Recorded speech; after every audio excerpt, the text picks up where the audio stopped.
ఇంతకుముందు భాగవతులు ఉంటుండే అన్నా, భాగవతులు అని ఆట ఉంటుండే అనమాట. పాత్రలు ఇట్లా మార్చుకుంటుండే అనమాట. మనది ఎట్లా ఉంది? నేను పాత్ర మారుస్తలే, మిమ్మల్ని పాత్రలో పోస్తున్నా. Thank you. సో ఒక్కొక్కరికి సగటున 1,90,000. సంస్థ లాభాల్లో 33%. సింగరేణి కార్మికులకు లాభాల్లో వాటా అంట. సో సంస్థ లాభాల్లో 33% వాటా మొత్తం 796 కోట్లు. తొలిసారి ప్రతి కాంట్రాక్ట్ కార్మికుడికి 5,000. CM Revanth Reddy, deputy CM Bhatti వెల్లడి. హైడ్రాకు చట్టబద్ధత. ఓఆర్ఆర్ లోపాలున్న ఓకే ఓఆర్ఆర్ లోపలున్న చెరువులు, కుంటలు, నాలాలు, రిజర్వాయర్లు, పార్కుల పరిరక్షణ బాధ్యతలు అప్పగింత. వివిధ శాఖలకు ఉన్న అధికారాలు బదలాయింపు. వచ్చే ఏడాది జనవరి నుంచి రేషన్లో సన్నబియ్యం పంపిణీ. సన్నవడ్లకు 500 బోనస్ ఇచ్చేందుకు 2,500 కోట్లు. మహిళా వర్సిటీకి చాకలేలమ్మ తెలుగు యూనివర్సిటీకి సురవరం ప్రతాప్ రెడ్డి, IHTకి కొండ లక్ష్మణ్ బాపూజీ పేర్లు. 8 కొత్త మెడికల్ కాలేజీల్లో 3,000కు పైగా టీచింగ్, నాన్ టీచింగ్ పోస్టుల భర్తీ. SLBC టన్నెల్ సవరించిన అంచనాలు 4,637 కోట్లకు ఆమోదం. RRR సౌత్ అలైన్మెంట్ ఖరారుకు కమిటీ ఏర్పాటు. రాష్ట్ర మంత్రివర్గ సమావేశంలో కీలక నిర్ణయాలు.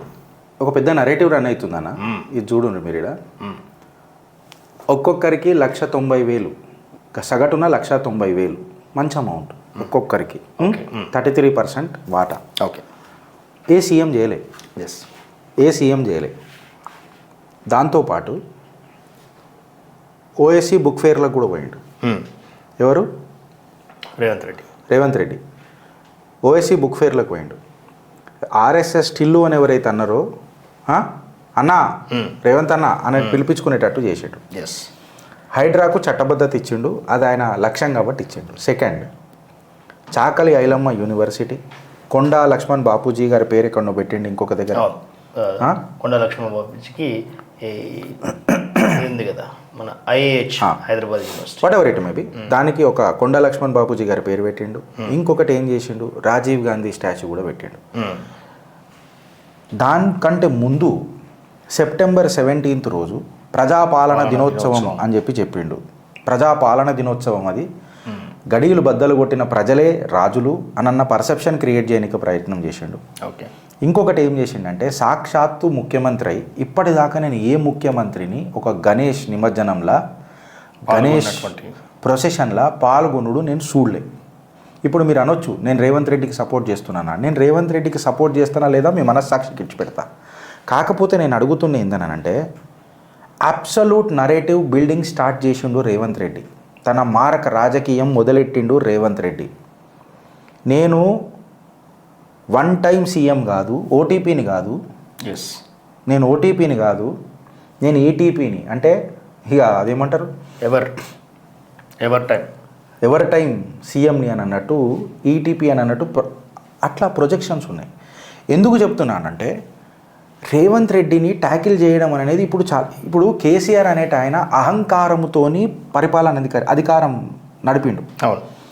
రేవంత్ రెడ్డి అధికారాన్ని కనిపించకుండా, అహంకారాన్ని చూపకుండా, ఆప్యాయతని చుట్టూ తిప్పుతున్నట్టు అదే రాజకీయం చేస్తున్నాడు మళ్ళా.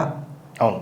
మస్తు నేను నరేటివ్లు చెప్పాలనంటే, కాకపోతే ఇప్పుడు నేను ఇక నేను ఆయన పొగుడుతున్నానంటే ఎస్ పొగుడుతున్నా, ఇది విమర్శిస్తున్నావు అనంటే ఎస్ నేను విమర్శ కూడా ఇస్తున్నా. ఈ మాట నేను ఎందుకు చెప్తున్నానంటే, కొంతమందికి అర్థం కాదు, గిరీష్ గారు రేవంత్ రెడ్డిని పొగుడుతున్నాను అనుకుంటారు. మళ్ళీ నా ఇంటెంట్, నా కంటెంట్ మీకు అర్థం కాదు. ఆ వీక్ హార్ట్స్కి నేను చెప్తా, మీరు దూరం ఉంటారు. షోకి నాకు అర్థమైంది. ఇప్పుడు సీన్ ఏమైందంటన్నా, నేను కంప్లీట్ చేస్తా, నేను జర షార్ట్ టర్మ్ మెమరీ లాస్ నాకు. అయితే వీళ్ళందరినీ కలుపుతున్నాడు. ఇప్పుడు ఏం చేస్తున్నాడు, రాజీవ్ గాంధీ విగ్రహం పెట్టి AICCకి దగ్గర అయ్యిండు. అంటే కార్గే గిరిగే జాంతేనే, కేవలం ఖటాఖట్ గాంధీకు జాంతే హం, ఇంతే. ఇక ఇంకేం లేదు. ఇక మళ్ళీ సోనియా గాంధీ గారు నా ఎమోషన్ అని చెప్పి ఆమెకు ఒక అరుదైన గౌరవం చూపుతాడు. మీకు అర్థమైందా? నేను మీ కుటుంబం కాకపోయినా మీ దత్తపుత్రుణ్ణి మేడం అని చెప్పి ఒక పర్సెప్షన్ క్రియేట్ చేసిండు. ఫస్ట్ ఆడ झटకా కొట్టేసిండు. తర్వాత ఏం చేసిండు, అమరవీరుల త్యాగాలను ఎవడు గుర్తు పెట్టుకున్నాడు, నేనే గుర్తు పెట్టుకున్నా. ఎన్నడన్నా కొండా లక్ష్మణ్ బాపూజీ పేరు తీసుకొచ్చిండ్రా, శాకలి ఐలమ్మ పేరు పెట్టినరా, ఎంతసేపు బాపు కుటుంబమే తప్ప ఎవరన్నా వేరోళ్ళు ఉన్నారా అనే నరేటివ్ మెల్లగా ఎక్కిస్తున్నాడు. మళ్ళా ఓఎస్సీ బుక్ ఫేర్లకు పోయి ఎవరైతే మతతత్వ విద్వేషాలు మాట్లాడతాడో ఆయన పక్కననే పోయి దేశం చల్లగా ఉండాలనంటే మనం అందరం సర్వమత సమ్మేళనంగా ఉండాలా, మనం అందరం కలిసి ఉండాలా, మతతత్వ విద్వేషాలు రెచ్చగొట్టే పార్టీలకు దూరంగా ఉండాలంటాడు. మళ్ళీ సుఖమైన పక్కన నిలబడతాడు. మీకు అర్థమైందా? ఎవరికి అర్థం కాదు. ఇక్కడ వినండి. అయితే ఇప్పుడు ఇంకొకటి ఏమైందంటే, వెనుకటికి ఆమ్ ఆద్మీ పార్టీ ఢిల్లీలో ఎందుకు ఓడిపోయింది, ముస్లింల ఓట్లు కంప్లీట్గా ఆమ్ ఆద్మీ పార్టీకి పడ్డాయి. కాంగ్రెస్ని నమ్మలే, ఈ పట్టిచరగాలు బేకారగాలు కాంగ్రెస్ వాళ్ళు ఇతను అయితలేదని. ఇప్పుడు ముస్లింలు ఏం చేసిరంటే ట్విస్ట్ చేసిర్రు, కంప్లీట్గా ఏం చేసిరనంటే మనము ప్రాంతీయ పార్టీలతో ఉంటే ఇక పని కాదు, జాతీయ పార్టీలో మనము ఢిల్లీలో భారతీయ జనతా పార్టీని ఢీకొట్టకపోతే చాలా ప్రాబ్లం అవుతుంది. ఇలా వక్ఫ్ దాకా దిగిపోయారు అని అంటే ఏంటంటే మీరు తెచ్చినప్పుడు ప్రాబ్లం లేదు, మేము తెంచితే ప్రాబ్లం వస్తుంది. వీళ్ళ కొడుకులకు నేను చెప్తున్నా, ఇక తెంచినరు అయితే మనం జాతీయ పార్టీలతో గట్టిగా ఉండాలా, జాతీయ పార్టీలతో గట్టిగా లేకపోతే మనకు ప్రాబ్లం అవుతుంది. సో మనకు ఆల్టర్నేటివ్ ఎవరు, నచ్చినా నచ్చకపోయినా కాంగ్రెస్. ఆడ ఆమ్ ఆద్మీ పార్టీని బొందబెట్టింది, ఈడ కేసీఆర్ని బొందబెట్టింది. మీకు అర్థమవుతుందో లేదో నరేటివ్. కేసీఆర్ మీద ఇప్పుడు ఓవైసీ ఏం మాట్లాడతలేడు, ఓవైసీ మీదనే నమస్తే తెలంగాణలో కథనాలు వచ్చినాయి. మళ్ళీ సల్కం చెరువు ఎందుకు ఇడిచిపెట్టినావు, ఓవైసీకి చెక్ పెట్టిర్రు. మీకు ఏమైపోయింది, షిఫ్ట్ ఆఫ్ పారాడైమ్ అయిపోయింది. వాళ్ళకి అర్థమైంది జాతీయ స్థాయిలో మనం ఉండాలని. జాతీయ స్థాయిలో మనం ఉండాలంటే రాహుల్ గాంధీని మనం తీసుకురావాలంటే తెలంగాణ, కర్ణాటక ఇక్కడ నుంచి మనం ఆల్రెడీ గెలుచున్నాం కాబట్టి దీన్ని సస్టైన్ చేద్దాం. దీన్ని సస్టైన్ చేసి కొత్త ఏమంటారు పాకెట్స్ని మనం ఎన్నుకుందాం. ఈ సెక్యులర్ భావాన్ని ఎట్లా చెప్పాలా, నేను అసదుద్దీన్ ఓవైసీ పక్కన నిలబడ్డా, మొన్న భూలక్ష్మి గుడి మాత అయితే నేను స్పందించలే, ఇప్పుడు నేను నెక్స్ట్ టైం స్పందించాలా. ఖైరతాబాద్ గణేశం కూడా నేను నడిచింది అనుకో, 70 ఫీట్ల గణేష్ కాబట్టి యావత్ ప్రపంచం చూస్తుంది. ఖైరతాబాద్కున్న యూఎస్బి అది. నీకు అంతే నువ్వు హిందూ మనోభావాలు ఉండుంటే భూలక్ష్మి మాత గుడికి ఎందుకు రాలేదు. మొన్న మినాదున్నబిలా డీజేని అలవెట్టిర్రు, నడి రోడ్డు మీద న్యూసెన్స్ అవుతున్నది. ఆడ తిప్పుతుంటే నేనే ఉన్నా రోడ్డు మీద, ఉన్నా ఆడ తిరుగుతున్నారు మొత్తం ఇట్లా గుర్రనని. ఎవరు పర్మిషన్ తీసుకొని తిప్పుతారు కానీ బట్ లా అండ్ ఆర్డర్ అనేది ఒకటి ఉంటుంది కదా రేవంత్ అన్న, ఆడ మాటలు లేవు. అదే మా గణేష్ మండపాలలో వస్తున్నప్పుడు పోలీసు వాళ్ళు ఇట్లా మెడలు పట్టి ఇట్లా నూకుట తీసుకోబోతున్నారు. ఏంది సార్ అని చెప్పి అడిగితే కుక్కను కొట్టినట్టు కొట్టిరు మా కార్యకర్తలని. మళ్ళీ మిలాదున్నబిలే మళ్ళీ లాఠీ చార్జ్ అయిందా, ఆ పోలీస్ స్టేషన్లో ఆ పోలీస్ ఎస్ఐకి అగెయిన్స్ట్ ఎఫ్ఐఆర్ పెడితే ఎందుకు తీసుకుంటలేరు. కోర్టు నుంచి చేపిస్తాం సార్. ఇప్పుడు ఫ్రెండ్లీ పోలీసే కదా సార్, సరే ఫ్రెండ్లీ పోలీస్ ఏం తప్పు చేసినామనండి, డీజేలు గాల పెడితే మాత్రం తప్పు లేదు, ఆడ అగ్నిగుండం అయితే మాత్రం తప్పు లేదు, పాలెస్టీన్ జెండాలు మన భారత్లో ఎగురితే మాత్రం తప్పు లేదు. మీరు అర్థం చేసుకుంటలేరు ఫ్రెండ్స్. ఆయన ఆల్రెడీ మన జిహెచ్ఎంసీ ఎలక్షన్స్లలో నరేటివ్ రన్ చేసుడు షురూ చేసేసిండు. నేను కాన్స్టిట్యున్సీలు కూడా మన భారతీయ జనతా పార్టీలో నేను అధ్యక్షుడిని అయితే అట్లుంటుంది, నేను ఇట్లయితుంది, నేను అట్లయితుంది అని శంషాబెట్టి గీక్తే షటాక్ లేకున్నా చెంచాగిరి లేనికే మాత్రం అందరూ ఉన్నారు. ఈడ ఆల్రెడీ నరేటివ్ ఫిక్స్ చేసిండు. పోన్రి కింద తెలుస్తుంది, కార్యకర్తలతో కలిస్తే కదా మీకు తెలుస్తుంది. ఆల్రెడీ ఆడ నీ గల్లీలో ఏం ప్రాబ్లం ఉంది నాకు తెలుస్తుందా, నేను తిరుగుతున్నా, నీ గల్లీలో ఏం ప్రాబ్లం ఉంది మా పోరాలు చెప్తున్నారు నాకు. యూత్ మొత్తం తిరిగిండ్రు అన్న మా గల్లీలో మాకు గ్రౌండ్ చక్కగా లేదన్నా, ఏమేమి కావాలరా గ్రౌండ్లో, ఈ నెట్లు కావాలా, మాకు ఇది కావాలా, ఇది కావాలా, క్రికెట్ కిట్లు ఇవి లేవన్నా, మా జిమ్లో ఈ ఎక్విప్మెంట్ లేదన్నా, మాకు ఇది జర కావాలన్నా, డన్ తీసుకో, మీ ఇన్ఛార్జి గల్లీకి నేను పెడతా. ఆల్రెడీ షురూ చేసిండు. మీరు ఏదో పెద్ద డోంగ్ అనుకుర్రి, వెనకకు వరదలు వచ్చి మీ కిస్మత్లు మంచిగా అయినాయి. ఆడ ఏ పెద్ద లీడర్లతో కాలేదాడ. రేవంత్ రెడ్డి వచ్చేటువంటి జనరేషన్ కూడా క్యాప్చర్ 10th క్లాసు ఇంటర్మీడియట్ పిల్లలకి వాళ్ళకి ఏ విధంగా అంటే మొత్తం యూత్ అసోసియేషన్స్ కావచ్చు వాళ్ళకి కావాల్సిన అన్ని ఇస్తున్నాడు. ఇప్పుడు అంటే వచ్చే ఎలక్షన్లకు కూడా ఈయన ప్రిపేర్ అవుతున్నాడు. ప్లస్ ఇంకొకటి వీళ్ళంతా గుట్లే ఆమ్లు, నేనే ఒక మంచి ఆమ్ని అని అన్నట్లు ఏఐసిసి కూడా చూపించిండు. ముట్టా మూలే ఏదైతే ఉన్నదో ఆయన దగ్గర అన్నీ ఉన్నాయి, రంగు రుచి చిక్కదనం 3 చూపుతున్నాడు ఆయన, 3 కూడా అలా 3 రోజెస్ అన్నాడు. ఈయన కూడా కటాకట్ ఎందుకంటే ఎంత ఎంపీ ఎలక్షన్స్ నుంచి అండ్ ఇప్పుడు భారతదేశ ఎలక్షన్స్నే శాసించే స్థాయికి ఆయన వస్తున్నాడు. రాహుల్ గాంధీ కంటే ఈయన 100% బెటర్. అఫ్ కోర్స్ ఇక ఆయన ఇక నేను వదిలేస్తున్నా కానీ ఇప్పుడు ఏమనంటే నువ్వు రాహుల్ గాంధీని ఏం రాబోయి నువ్వు గిరీష్ నువ్వు ఢిల్లీలో కుస్తీ అంటావు ఈ తెలంగాణలో దోస్తీ అంటావు అంటే చెంచా పెట్టి జాక్ పెట్టి లేపినా రాహుల్ గాంధీ లేవడు రాబాయి జాక్ పెట్టి లేపినా లేవడు మీకు అర్థమైందా ఆ టీ షర్ట్ వేసుకున్నంత మాత్రాన యువకుడు గాడు మీయోడు ఇది మీరు గుర్తుపెట్టుకోరు ఇక్కడ నువ్వు చూడు నేను చెప్పింది అబద్ధమైతే చూడు ఖైరతాబాద్ గణేష్ ఎంబడి నడుస్తాడు అమరవీరులను కొంచెం గుర్తు చేసుకున్నట్టు యాక్టింగ్ కొడతాడు మళ్ళీ ఎన్నడూ తెలంగాణ ఉద్యమంలో లేడు కాకపోతే తెలంగాణ ఉద్యమంలో నేనెందుకు లేను నాకు ఆ సెంటిమెంట్ లేదా అన్నది ఆట మొదలెట్టిండు అర్థమైందా పొరుగు రాష్ట్రంలో ఏదైతే ఉన్నాడో జగన్ వచ్చిండు అనుకో ఈయన కిరికిరి అవుతుందని చెప్పి రానియకుండా గురుపదేశం తీసుకుంటేనే ఆట ఆడుతున్నాడు ఇప్పుడు తెలంగాణ ఉద్యమంలో ఉన్న వాళ్ళేమో వీళ్ళు సరిగ్గా చూసుకోలేదు ఏం చక్కగా చేశారు తెలంగాణ ఉద్యమంలో ఉంది మేమే తెలంగాణ తెచ్చినాం మేమే తెచ్చారు అని చెప్పేసి అంత ప్రతి ఏది ముట్టుకున్నా స్కామే ఏది ముట్టుకున్నా మన ధన అంటే తెలంగాణని ధనిక రాష్ట్రమైనటువంటి తెలంగాణ దరిద్ర రాష్ట్రం చేశారు ఇప్పుడు మరి కనీసం ఈయన తెలంగాణ కోసం పోరాటం చేయకుండా కనీసం ఈ తెలంగాణలో కోసం పోరాటం చేసిన వాళ్ళన్నా తీసుకొస్తున్నాడు నేను అనేది ఏంటంటే కింద ఏదైతుందో గ్రౌండ్లో ఏం లేదు కానీ ఫస్ట్ కన్వెన్షన్ గులగొట్టగానే నాకే 2-3 పోరలు వచ్చి మొగోడనా రేవంత్ నేనే అన్నా నువ్వు మొగోనా రేవంత్ అన్నా నేనే అన్నా తర్వాత నువ్వు మళ్ళీ సల్కం చెరువు దగ్గర చల్లబడ్డావు చూడు నాకు అర్థమైపోయింది చల్ల బజ్జీలు నాకు మంచి చల్లచారు బజ్జీలే ఇక నాకు అర్థమైపోయింది ఏందని అంటే అంతే ఇక బంగారు కోడి పెట్ట వచ్చానండి అని అనగానే పాట ఉంటుంది చూడు ఓ పాప అని గట్లనే ఉన్నది ఆడ మళ్ళా ఖైరతాబాద్ గణేష్ దగ్గరికి వచ్చి జయ చిరంజీవా జగదే కవీరా నడిచిండు కభీ ఖుషి కభీ గమ్ చూపుతున్నాడు దిల్వాలే దుల్హనియా లేలే జాయింగే అని చూపుతున్నాడు ఫైటర్ అని ప్రూవ్ అవుతున్నాడు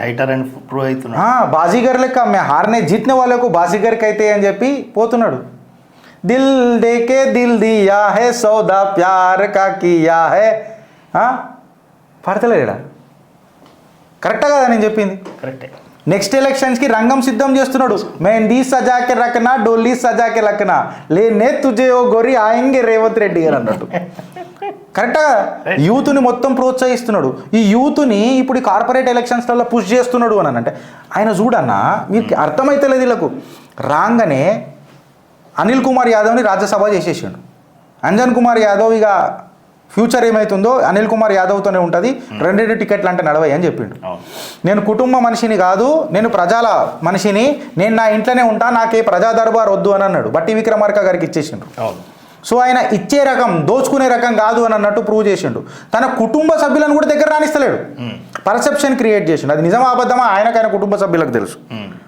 ఇక 5 గంటలకు ఎవరు కలుస్తారు ఏ కుటుంబ సభ్యులు కలుస్తారని మనం కెమెరా అయితే పెట్టుకోం కదా పోలీసు వాళ్ళు మన బద్దలు వాళ్ళు కొడతారు నువ్వేం చెప్తున్నావు ముఖ్యమంత్రి ఇంటి దగ్గర అని సో 5 గంటలకు ఎవరు కలుస్తున్నారు అనేది చాలా ఇంపార్టెంట్ ఉంటుంది ఆడ సో ఇంత నరేటివ్ చేసుకుంటా ఆయన పోతుంటే మనోళ్ళు వీళ్ళు అనుకుంటారు మా కాషాయ కార్యకర్తలు ప్లేట్లో పెట్టి ఏడికని ఇస్తారు యూత్ మొత్తం అట్రాక్ట్ అయ్యి ఆడిపోతున్నారు జిహెచ్ఎంసీ ఎలక్షన్స్లో కంప్లీట్గా ఇప్పుడు యూత్ అంతా పోతే ఫ్యూచర్లో నెక్స్ట్ ఎలక్షన్స్కి యూత్ని ప్రొజెక్ట్ చేస్తాడు కదా ఇప్పుడు ఈ నెరేటివ్ ఎట్లుందంటే మనం ఇంతకుముందు భారతీయ జనతా పార్టీ మాట్లాడుకున్నప్పుడు లోకల్ అన్లోకల్ ఆయనకి ఏం లేకుండా వచ్చినటువంటి అన్లోకల్ కోడంగల్ మల్కాజ్గిరి ఆ లోకల్ అన్లోకల్గా నేను మాట్లాడట్లేదు ఆయనకు ఒక పార్టీ అనేది ఒక వ్యవస్థ అనేది ఏది లేకుండా ఒక ఒంటరిగా వచ్చిండు కాంగ్రెస్లోకి వచ్చిండు కాంగ్రెస్ని మొత్తము అంటే నాయకత్వాన్ని ఏకీకృతం చేసిండు కాంగ్రెస్ ఎక్కడా అంటే ఇక ఉండది తెలంగాణలో అనే స్థాయి నుంచి ఈరోజు పరిపాలనలోకి తీసుకొచ్చిండు అంటే ఇప్పుడు నాన్ లోకల్ క్యాండిడేటు లోకల్ అయిపోయింది మన దగ్గరనేమో ఉల్టా అన్నీ ఉన్నాయి మనకి అరే మన కుర్చీ ఉంది ఈ కార్యకర్తలు ఉన్నారు వ్యవస్థ ఉంది అన్నీ ఉన్నాయి చేద్దామని అంటే కాదు మొన్ననే పెంకల మీద కూర్చున్నా కింద కాలనే నేను కూర్చోలేనని అంటే గట్లుంటుంది మన దగ్గర ఈ వెనక కాలుతాయి చూడు పెంకల మీద కూర్చుంటే కాలుతాయి కున పెంకల మీద గట్లుంటుంది మన దగ్గర కార్యకర్త సో అది అర్థమైతే వీళ్ళు బాగుపడతారు చెంచబెట్టి గీక్తే షటాక్ హిందుత్వం ఉన్నదా రేవంత్ అన్నలా అని అంటే ఆయన ముఖ్యమంత్రి కానీ హిందుత్వం కావాలని అంటే ఆయన హిందూ అయిపోతాడు కిరణ్ కుమార్ రెడ్డి కంటే పెద్ద గడ్డ పార్టీ ఇస్తాడు ఆయన బలిదేవతని సింపుల్గా బలమైన దేవత అని అనేసిండు. సింపుల్గా బలిదేవతని ఇట్లా టంగ్ ట్విస్ట్ రోజు అన్నది అది కరెక్ట్, ఈ రోజు అన్నకి ఇది కరెక్ట్ అయిపోయా అంతే. ఇట్లనే అనేసిండు ప్రెస్ మీట్లా. అవ్వండి ఆ రోజు అన్న అరే మేము మోసపు చేయాలనుకుంటే మీరు మోసపోతారా భయాలు చెప్పి చెప్పిండు, క్లారిటీగా చెప్పిండు, క్లారిటీగా చెప్పిండు. ఇటువంటి ముఖ్యమంత్రి నన్ను చూసిరా, నేను అబద్ధాలు ఆడినా, నేను అబద్ధాలు ఆడలే, నేను యాక్చువల్గా ఎట్లుంటానో అట్లనే చేస్తున్నా, ఐఆమ్ ట్రాన్స్పరెంట్ అని చెప్పిండు ఆ రోజు. ఇప్పుడు ఈయన ఆర్కే ఓపెన్ ఆర్ట్ విత్ ఆర్కేలో అరే దీనికి వ్యవస్థలు ఉన్నాయి, దీన్ని రెగ్యులరైజ్ చేయడానికి వ్యవస్థలు ఉన్నాయండి, రెగ్యులరైజ్ చేయాలా, ప్రభుత్వానికి డబ్బులు వస్తాయి కదా అన్నాడు.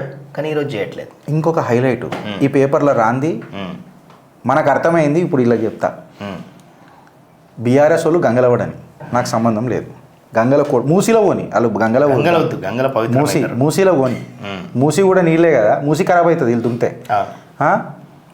అంటే ఖరాబ్ మంచి అవుతుంది. ఇహాలు వద్దానా మళ్ళీ బూతులు వస్తాయి, మళ్ళీ వాళ్ళ ఎడిటింగ్లో ప్రాబ్లం అవుతుంది. అయితే సీన్ ఏందనంటే ఉద్యమకారులు, తెలంగాణ వాదులు, మన ఇలా దోస్తానా, ముస్లిం దోస్తానా, మైనారిటీ దోస్తానా, తెలంగాణ వాదులు, మళ్ళా పర్సెప్షన్ ప్రజలలో ఏందనంటే నేను నాయకుడిని తప్పు చేస్తే ఉన్న వదిలిపెట్టానన్న హైడ్రా, భస్మాసురస్త్రం, ఇవన్నిట్ల కంటే గొప్పది ఏంది తెలుసా, భారతీయ జనతా పార్టీ కూడా మాట్లాడతలేడు రేవంత్ మీద. ఇంకుల్టా కేసీఆర్ని తిడుతుండు, ఫోన్ టైపింగ్ ఎందుకు చేసినావు, గజ్ చేసినావు అని. ఇంకా రేవంత్ రెడ్డిని ఏమంటలేరు.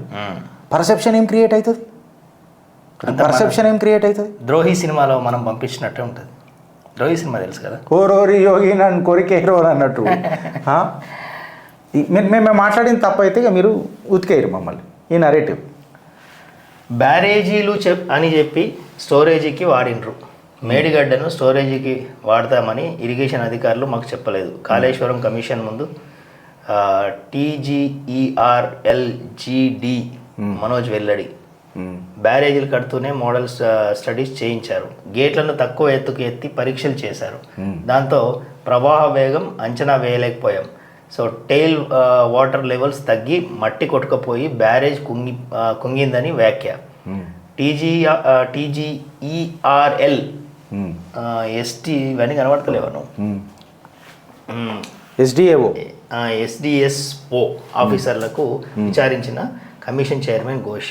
మన కేసీఆర్ బాబు అన్ని ప్రయోగాలు చేసినట్టున్నాడు, అంటే బాగా రీసెర్చ్, అంటే ఏదైనా కౌబాయ్ టోపీ పెట్టుకొని అసలు అన్ని ప్రయోగాలు చేసినట్టున్నాడు బాగా. నార్మల్ టోపీ అసలు టోపీ ఎందుకైనా మామూలుగా అద్దాలు పెట్టుకొని పోతాయి, ఆయనకు ఛత్రి కూడా పడతారు, ఆయన దొరాయ్.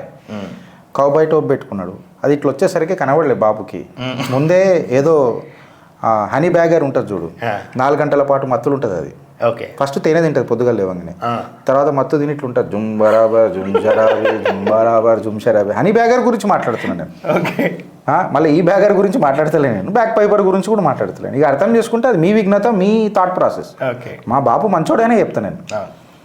పెట్టుకుని ఇట్లా కూతుంటుంది అది, దాని తర్వాత మళ్ళీ ఇట్లా చూస్తుంది, దునియాని చూస్తుంది, దానికి దున్ని ఊగుతున్నట్టు అనిపిస్తుంది. అందరు ఊగుతుర్రు నేను ఎడుగుతున్నా అని సేఫ్ ఉంటుంది అది. మీకు అర్థమైందా? గట్ల ఈయన కూడా గట్టనే చూసిండు, గట్ట ఇట్లా టోపు పెట్టుకొని ఇట్లా ఊగిండు, ఆ నీళ్ళే పోతున్నాయి, ఆ పోనీ అని అయిపోతున్నాయి. కరెక్టే. అప్పుడు పోయి నువ్వు ప్రెస్ మీట్ పెట్టేమని అన్నావు అనుకో, సార్ మొత్తం గేట్లు ఎందుకు ఎత్తలేదు, సగం గేట్లు పెట్టి టెస్ట్ చేస్తున్నావు అని అంటే, ఏం ఆడుతున్నారండి మీరు, ఆడాడ మోపోయినారు అట్లా, మాకు తెలియదా, I know I'm responsible CM, I know, ఏం రాహుల్ కరెక్ట్ కదా అని అనగానే అయ్యో మొగడు పోయి మా కేసీఆర్ ఎట్లా దంచి కొడతాడని అన్నట్టు. ఇక అయింది దంచింది. ఇప్పుడు దంచుతారు, ఆగు, దంచవేమేనంత కూతురాని అంతా దంచుతారు. జరాగు, ఈడ ఈయనను ఆడ ఆయనను, ఎవరిని ఏపీలో